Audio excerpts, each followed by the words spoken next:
नमस्कार, Day to Day News Bharat देख रहे हैं आप। मैं हूं आपके साथ पूनम। हमारा चैनल आपसे ये वादा करता है कि हम निष्पक्ष तरीके से पत्रकारिता करेंगे। हमारा कोई भी पत्रकार किसी से कोई उपहार या फिर विज्ञापन को स्वीकार नहीं करेगा। चैनल आपसे ये वादा करता है कि हम समाज के दबे कुचले लोगों की आवाज बनेंगे और ऐसे किसी भी व्यक्ति की खबर को हम नहीं दिखाएंगे जो कि भोले भाले लोगों को ठगने का काम करते हैं, पाखंड फैलाते हैं। Day to Day News Bharat आपसे ये वादा करता है कि हम लोकतंत्र के चौथे स्तंभ को मजबूत करने का प्रयास करेंगे। और अब बात कर लेते हैं AQI यानी कि एयर क्वालिटी इंडेक्स की। दीपावली के त्योहार में हुई आतिशबाजी के बाद से हवा कितनी जहरीली हुई है और देश के कितने इलाके रेड जोन में हैं, आइए एक नजर आंकड़ों पर डाल लेते हैं।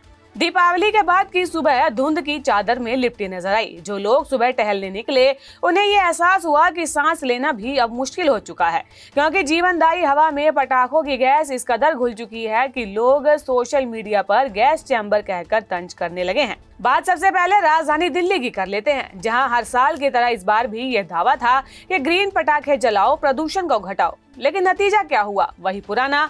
दिवाली की रात आसमान तो खूब चमका और सुबह होते होते दिल्ली का एयर क्वालिटी इंडेक्स 400 से 600 के पार पहुंच गया। केंद्रीय प्रदूषण नियंत्रण बोर्ड यानी कि CPCB के मुताबिक दिल्ली के 38 में से 36 मॉनिटरिंग स्टेशन रेड जोन में हैं।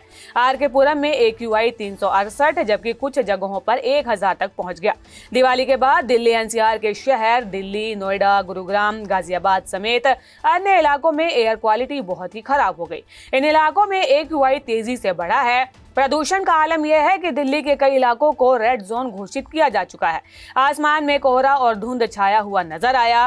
दिल्ली में प्रदूषण के हालातों को देखते हुए ग्रैब 2 लागू कर दिया गया है। इस साल दिवाली से पहले ही दिल्ली में प्रदूषण का स्तर बढ़ा हुआ था। ऐसे में माननीय सुप्रीम कोर्ट की ओर से दिल्ली पर ग्रीन पटाखों को जलाने की अनुमति से यहाँ की हवा और अधिक जहरीली हो गई। इसे देखते हुए दिल्ली प्रशासन की ओर से आवश्यक कदम उठाए गए हैं। शनिवार को ग्रैब पर उप समिति की समीक्षा और भारतीय मौसम विज्ञान विभाग यानी कि IMD और भारतीय उष्णकटिबंधीय मौसम विज्ञान संस्थान के पूर्वानुमानों के बाद दिल्ली में ग्रैब 3 लागू कर दिया गया।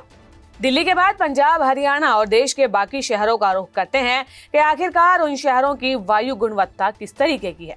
पंजाब के अधिकतर शहरों में वायु गुणवत्ता खतरनाक स्तर तक पहुंच गई है। आतिशबाजी और प्रदूषण के बढ़ते स्तर के कारण शाम 8 बजे से हवा खराब होनी शुरू हो गई, जो कि रात 12 बजे तक गंभीर श्रेणी में पहुंच गई। लुधियाना, जालंधर, अमृतसर और रोपड़ का एयर क्वालिटी इंडेक्स अधिकतम 500 दर्ज किया गया, जबकि पटियाला का AQI 486 तक पहुंच गया। मंडी गोविंदगढ़ में यह स्तर 401 और खन्ना में 272 रहा। हरियाणा के पंचकुला की बात करें तो हवा सांस लेने लायक नहीं रही। शहर का एयर क्वालिटी इंडेक्स दिवाली की रात 12 बजे 366 के स्तर तक पहुंच गया, जो कि बेहद ही खराब श्रेणी में आता है। अंबाला का AQI 163 दर्ज किया गया। प्रशासन की ओर से पटाखे जलाने का समय रात 8 से 10 बजे तक ही तय किया गया था, लेकिन निर्धारित समय के बाद भी देर रात तक पटाखे जलते रहे, जिससे कि प्रदूषण का स्तर तेजी से बढ़ गया। छत्तीसगढ़ के रायपुर का AQI 155 दर्ज किया गया, तो वहीं कई अन्य प्रमुख भारतीय शहरों में वायु गुणवत्ता कम खतरनाक श्रेणी में रही। मुंबई, पटना, जयपुर और लखनऊ को खराब श्रेणी में रखा गया, जबकि बेंगलोर संतोषजनक और हैदराबाद, चेन्नई का AQI मध्यम श्रेणी में रहा। एनवायरमेंट विशेषज्ञों के अनुसार 400 से ऊपर का AQI खतरनाक माना जाता है और ये सामान्य लोगों की सेहत को भी प्रभावित करता है, जबकि सांस, हृदय या फिर फेफड़ों की बीमारियों से पीड़ित मरीजों के लिए ये हालात और भी अधिक घातक साबित हो सकते हैं। आपके शहर का AQI क्या है? आप हमें कमेंट में जरूर बताएं और ऐसी ही कुछ अन्य खबरों के बारे में जानने के लिए Day to Day News Bharat को लाइक, शेयर और सब्सक्राइब करना बिल्कुल भी ना भूलें। नमस्कार।